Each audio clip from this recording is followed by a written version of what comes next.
Hi, welcome to another edition of our Success with People livecast.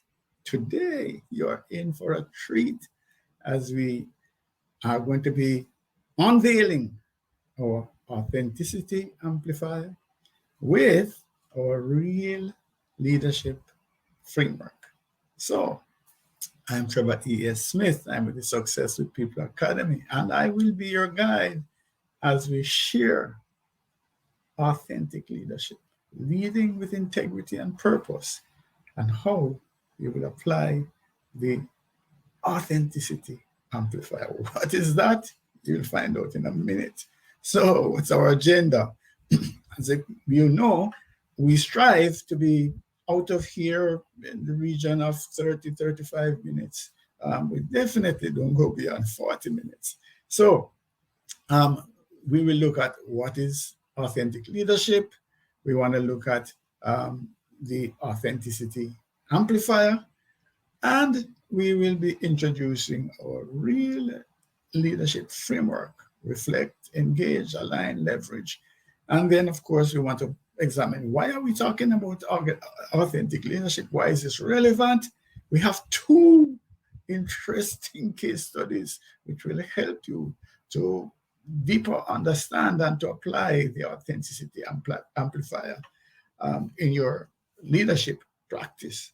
And then, of course, we want to look at next steps. So, um, a definition. What is a definition of um, authentic leadership would be, and we're just going to use this is the one that I like. Authentic leadership is a practice of leading with integrity and purpose, embracing one's true self and inspiring others to do the same. It involves aligning your actions with your values, being transparent and genuine in your interactions. Also, fostering an environment of trust and authenticity. That's basically the goal. And the rationale behind this, of course, is that we have been looking at this whole issue of ethics, ethical behavior. The last time we spoke about the ethical revolution. And so that's the basis for continuing to look at things like authentic leadership, because that's a key pillar that we would need if we're going to have an ethical revolution. Now, the authenticity amplifier is built on two pillars, two powerful frameworks. The first one is the real leadership framework, and the second one is our discerning model of communication and leadership. It's really intriguing to see when the two of these things come together, how much of a difference it makes in how we are able to lead others. So we want to look at that and to see how we can actually drive increased productivity in your teams, deal with the vexed issue of employee engagement and retention, and of course, embracing the whole concept of authentic leadership. So, what is this authenticity amplifier? Really and truly, the authenticity amplifier is a concept that pulls together hours of formal education in an academic system, but also hours spent with the likes of Tony Robbins and Brendan Burchard and Rob Goyette and Evan Pagan and you name them. Thousands of dollars spent in these workshops, hours sitting on chairs going through. So it's a melting pot of ideas, and even now I still go through Blinkist, getting new ideas. So yeah, so the authenticity amplifier is a reflection of my work, and with leaders, with teams, with individuals, looking at their behavioral styles, etc. So it really then I should ask why? Why? What is the rationale behind it? Why is it there? Basically, um, I think if we look around, we could see that there are challenges in terms of leadership, that um, there are entities, there are leaders who do not seem to embrace the concept of integrity, authenticity, etc. And one of the things that we want to do then is to reintroduce, bring people back to the point of saying, hey, as leaders, we do need to lead with integrity. And we do need to um, help others to see themselves in the role of being authentic leaders, where we embrace in integrity, transparency, engagement, willingness to look at our vulnerabilities, willingness to go back to our values. So that's basically what this is. The goal is to bring back a conversation, but in practical terms now, as to what it is that we can do to be authentic, what it is that we can do to um, remove some of the doubts and the concerns that we have about ourselves, and to really be comfortable in ourselves as we lead. So authenticity amplifier then is really a sort of matrix, maybe I should call it a melting pot of um, principles and concepts and frameworks that will help us to navigate through our challenges, that we can make real, genuine connections with others. And critically, we can inspire others through a sort of purpose-driven approach to leadership to be also authentic leaders in their own rights. It's very critical that it is not just about ourselves. Authentic leadership is not just about ourselves. It's about what we can do to empower others to be authentic leaders in their own right. So I'm going to read the last sentence because I think it expresses it better than I can, share again, rewrite. Right? So in essence, the authenticity amplifier is a compass, right, that guides leaders on a path of authentic leadership, enabling them to unleash their true potential and make a lasting impact in their personal and professional lives. Yeah. So that's basically the idea. Right. So let's look at the real leadership framework. And it's an acronym. REAL stands for reflect, embrace, align, and leverage. And it is on those 4 pillars that the real framework is built. So let's look at it. I'm going to look at 2 case studies in a while. Right. So reflect. Reflect on your track record to uncover your strengths, weaknesses, values, and beliefs. This first step is critical. We need to go back into ourselves, because if we want to be true, then we also need to understand what it is that we know about ourselves. So that reflection is important, that self-examination is important. And sometimes depends on your philosophy. Sometimes people tend to be negative, and so they only see the weaknesses and the failures and the challenges that they have had. In which case, I'm suggesting that when you do the reflection, that self-examination, that you tend to look more to what it is that you have done well. What are some of the strengths? What are some of the assets that you have?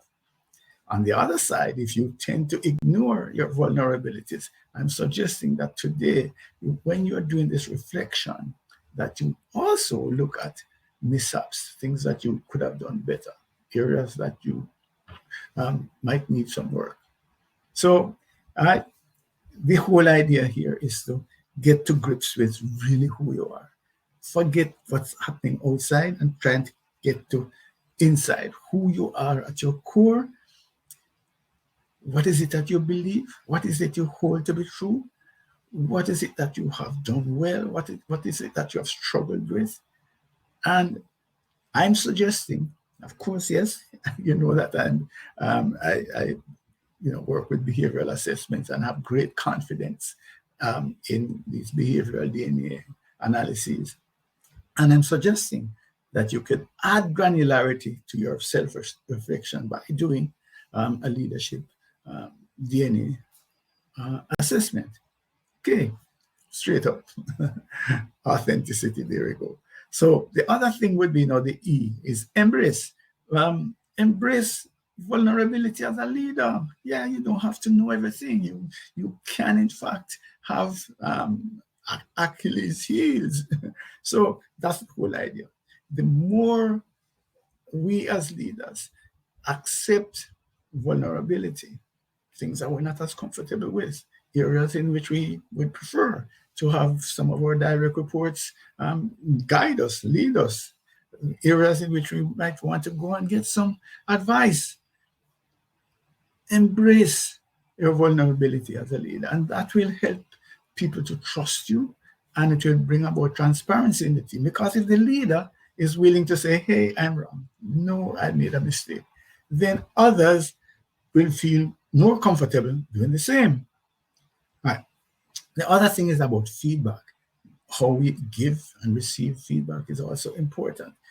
If we can create a safe space in which people can freely give and receive feedback, you're going to have better communication and greater levels of collaboration. As a matter of fact, it's actually even going to lead to greater innovation and creativity, because we would have created a psychological safe space for people. So engage also teammates by respecting their preferred communication style. We talk about discerning, listening, discerning communication, where we actually look at the preferred behavioral styles of individual and try to communicate and interact with them, respecting how they hear, how they receive, and how they would prefer to give information. That's critical. So that's the E and the R. Right? So let's look at the align. And the align is critical. The align is critical. Why am I saying that? Because I'm going to give you an example. Let us say that my practice, part of who I am, is that I want to search the scriptures in the morning before I engage in other activities. So I want to, have go through a gratitude practice, giving thanks for my senses, all sorts of different things, and look at the scriptures. So let us say now I'm drifting. I notice that I haven't really gone into the scriptures 2-3 days. What's happening then?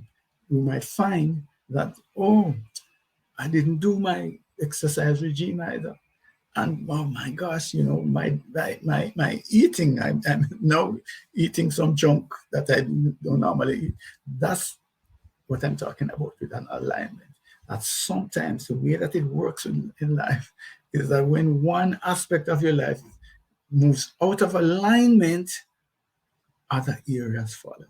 And so conceptually, if you can track and just identify any area that's not in line with your values, your beliefs, the systems that you have put in place, once one goes out of line, try to correct it quickly, because it's going to have a ripple effect and impact the other areas of your life. So that's what I'm suggesting, is that you keep an eye out for anything that's out of sync with who you hold yourself to be. Yes. So if you are supposed to meet deadlines, you like to do things well in advance, and you find that you are, last minute, you're trying to catch up. Look to see what it is, because there may be other areas that are out of sync as well. So the alignment in terms of the real leadership framework is important. Yeah. So as you lead, you need to then constantly focus on your values, what it is that you hold to be true, And also the purpose. What's the mission? What's the vision? What's your why? Have to have that kind of meaning. And if what you're doing is not aligned with your why, there's a disjoint. And maybe there's discomfort, and you're getting distracted, and maybe you need to be elsewhere. So, and I'm just suggesting that also if you're looking at your team, because when we're looking at authentic leadership, we're talking about leading others. I'm suggesting that you help others to function better by assigning roles and responsibilities that are in alignment with their behavioral preferences. Yeah. Ideally, you wouldn't want to have somebody who's right-handed, who's spending all day having to write with their left hand. And so basically, if I am not someone who's detail-oriented, why am I the one that is proofreading these long documents? That's what I mean. So if you can align, this is where the behavioral assessments and understanding behavioral styles come into your leadership, that you can actually have people function more effectively if you understand their preferences. So the leverage, what's the leverage? The leverage is everything, anything, any asset that you have. Let me give you some idea as to what we're talking about. It could be that you have a resource, some connection, maybe it's a cousin or an uncle or so who has ideas or who could provide you with insights. It could be that there's something that you were good at school. You have put that aside. I'm just saying, look at everything that you might have available and leverage that in order to be successful. Yes. Put your assets to use. That's it. Use your talents. Some of them are buried. Some of them you forget. Some of them you might even don't remember that you have, or not realizing that you do have this asset. So score the field, go through your mind where you can try to see what is it that you have available. So, of course, you're going to use your understanding of the discerning style of the model of communication in order to interact with others. We are saying, you can speak to people in a way that get things done the first time and get it right. So you know how to give instructions, how to receive instructions, how to give feedback, how to receive feedback. Those are critical things. Yeah. And of course, being able then to speak to people as if you're in their shoes. You understand them, you understand how they want to be heard, you understand how they want to receive information, and you communicate to them in their preferred behavioral language. That's it. Real, reflect, embrace, align, and leverage. Okay, so as we said then, the authenticity amplifier stands on these two pillars: the discerning model of communication and leadership, and the real leadership framework. What are some of the advantages? Well, I think you could surmise from what we have discussed that you're going to have greater productivity, greater, you're going to have a more dynamic team, a more united team, and it's going to boost performance and productivity. There's going to be increased trust and engagement because we're coming from a place of transparency and authenticity. And of course, personal fulfillment and satisfaction. As a leader, because you're being your true self, you're going to feel better. You're going to want to go to work. And of course, people gravitate to that kind of leadership, so they're not going to leave. All of that high turnover rate. No, you're going to attract people because I want to come and work for this kind of leader, because this is an organization that values are important. Right? So creativity, I mentioned that because of the creation of this psychological safety, people feel free to put forward their ideas. Hey, here's a suggestion. Can we do this? So you don't have meetings where people are quite silent because they don't want to put forward a dumb idea. Everybody feels comfortable. Yes, no silly ideas. Trust and transparency. Because we make ourselves vulnerable, then people can trust us. People don't have to hide. People can actually say what it is that they need to say. Feedback then becomes real feedback, right? And of course, all of this then is going to build resilience because of the constructive feedback that we give. We fix things on a timely basis, and we are able to embrace new challenges and become more resilient. So the authenticity amplifier then is grounded, as we said, on the real leadership framework and on the discerning model of communication. And it's going to help you and lead us to reflect, to embrace, to align, and to leverage their authenticity for more impactful leadership. All right. So apply these, and you're going to find yourself creating a culture of trust, engagement, and increased alignment of teams with their mission. Case study. All right. 2 case studies quickly, and then you can, take this. All right. So I'm going to actually use my granddaughter, all right, who is a competitive swimmer. So we're going to apply the framework to her. So the reflect. Now, she possesses strengths such as she has a great desire to excel. She wants to really be successful in all areas of her life, right? And she has a healthy belief. She believes in herself.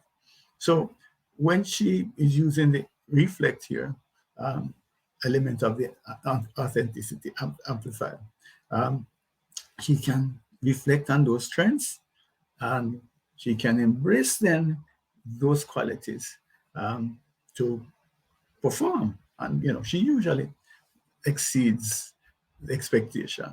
So that's where it is, because of my belief and because I want to excel.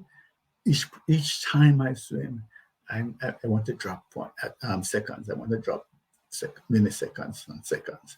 That's part of what the reflection will do. I understand myself. I understand what it is that keeps me going, and I'm going to identify those things and build on that. The other one would be the embracing now, though, which is the other side, is that there are challenges when you're swimming competitively and you have this wide age range that you have to swim in. So you're going to come up against swimmers who are more advanced than you are. So winning is not always going to be a possibility. So one of the things she has to embrace then is how to handle losses, how to bounce back, from not being number one. And so those setbacks, she should see them as an opportunity to learn and to improve and to motivate her to get to consistently faster and faster. Then the whole question of the alignment again. Now, I remember the alignment is about making sure that there's consistency between your actions and your values and beliefs. And so discipline is a core part of her values. She's a Christian young lady, so she believes in discipline. But also discipline is critical if she's going to be successful in swimming competitively. So what that does when she understands that is that you must then embrace instructions from the coach and follow through. That's the other piece now. So to stay true to her authentic self, she needs to follow through with what the coach says. That's an alignment with the values. And then the leveraging. She can leverage her behavioral style. From early, I identified that she would have a preference for the D style, a dominance, driven, direct, decisive, goal-oriented, want to win, etc. So I use that to say to her, okay, I want you to hit this point, in the next race. And of course, she would come back and say, yeah, got it done. So that's one use of it. Let me talk about the case of Donna, another case study that's related now to the business environment. So Donna is a mid-level manager, and then she's struggling, of course, to balance her desire for excellence with what's going on in the workplace, how challenging that can be. No, she's good. She does all her jobs to get everything done well. One challenge that she has is that she kind of not so comfortable speaking in public, so she dodges those opportunities. So she goes to a leadership development workshop and introduce her to authenticity amplifier. And she realized then that in order to lead authentically, she need to embrace her unique strengths and vulnerabilities. So what are those? Right? So problem solving is her key. She can, solve problems, and love to solve problems. But she felt vulnerable in the area of public speaking. So using the real leadership framework, she decided to do the following. One, the reflection was, okay, fine. I understand my assets, and I also understand my weaknesses, right? So you can do the same when you are applying. What are your strengths and what are your areas for development? Politically correct now to talk about areas for development rather than weaknesses. So Donna decided that, okay, I understand I'm not comfortable with public speaking, but this is not, I'm embracing this. I understand it. This is common, I'm not the only person. So she then sought to find opportunities where she would actually seek out opportunities to present in public because she wanted to work on this area. So she made herself vulnerable by going up there. People could see that she is nervous, but yet that would be a learning opportunity. What truths about yourself do you need to embrace to get better results? Yeah. Or are we hiding behind, away from our challenges or areas that we're not as good at? And then the alignment. Yeah. So her core values, which included integrity, transparency, and authenticity. Think about that. I'm not so concerned now that people recognize that I'm nervous because that's my true self. And so that's one of the things that she used then to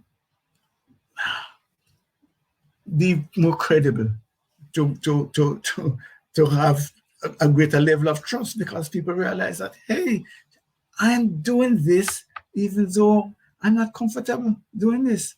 And you then can step out of your comfort zone and be vulnerable like me. What is it that is aligned to your values that you're stifling? There we go. All right. So the leveraging, of course, would be that she uses the discerning level of communication to be able to communicate with people. Her dominant style, again, it's her predominant preferences is dominance, in which case she uses her assertiveness and her directness, when she's communicating. Because sometimes when you're in a problem-solving mode, you don't have time for too much niceties. So you might need to communicate more directly. And so she embraced that. But she also understood that she needed to use the discerning listening now to hear people from where they are and to communicate to people in a style that they prefer.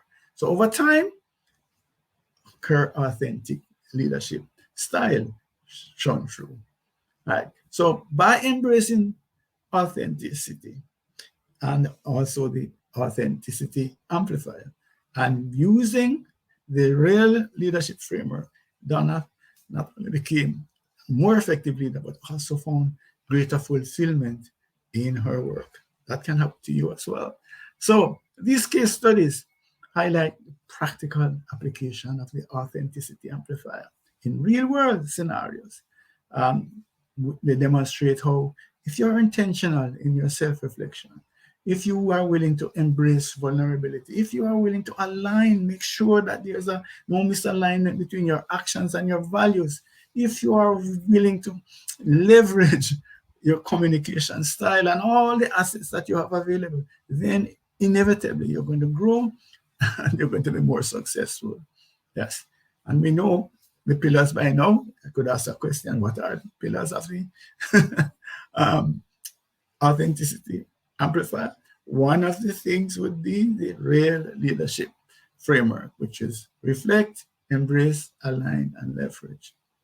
So my suggestion is that you reflect on your strengths, embrace your vulnerabilities, areas for development, right? Align your actions with your values and leverage your unique qualities as a leader. Yeah. Then you will see that there is a culture of trust, engagement, and alignment within your team. All right. Past my time. I mean, but yeah, we know that it is 30, a little bit beyond 30 minutes that we go. So we just want to talk quickly about the imposter syndrome, where sometimes leaders feel as if they're a fraud. I'm really not here. Um, just four quick things. One of them is go back to the same idea that reflect of the real leadership framework, where you look at your strengths, your weaknesses, your values, and your belief system. And very focused now, though. Look at your accomplishments and celebrate your success. Manage your self-talk. Stop talking to yourself in negative ways. All right? Really accentuate positive. And then, of course, if you need to, get some support from colleagues and even mentors. All right? So that should do it. Next steps, I'm suggesting that there are three actions that you can take now. Work at applying the concepts that we have just learned. The neuroscience suggests somewhere like 67 days. I like to just say 90 days. Just practice daily some of the principles that you have learned here for the next 90 days. I'm suggesting also that you share a link. I think this is very useful information. If you share that, share the link to this live class with colleagues. And hear this, not only share the link, but try to see if you can set up a meeting to have some discussion. What do you think about this concept? How are you going to apply it? What does it mean? That way, you're going to reinforce it for yourself. The more you share and the more you pass on information, is the more that it registers with you and gets embedded in you. So I'm just suggesting that you share these concepts with someone Monday morning, all right, or over the weekend. And then let's have a conversation. Again, I'm open. I'm even willing to, at no cost, have a discussion with your team where we share the concept. It's a live session just like this. We get on Zoom and come in and share the concept and answer some questions around it. So send me an email at info@successwithpeople.org, or you can just WhatsApp me straight, 1-876-535-6677. I'm Trevor E.S. Smith. I'm with the Success with People Academy. The Success with People Academy is actually a SHRM recertification provider, which means that when we do training, we can provide certification that can be applied for SHRM, CP, or SCP recertification. Basically, it suggests that we operate at high international standards. Basically, that's what it is. And so we deploy our frameworks, we deploy authenticity amplifier, which is built upon the discerning model of communication and leadership and the real leadership framework. And that's what we use. We work with leaders, we work with teams, individuals, and organizations. So we also underpin a lot of this by using behavioral DNA assessments from Extended Disc and the Revolutionary Things platform. Let's have a conversation. Thank you for your time. And remember, take some action. All right.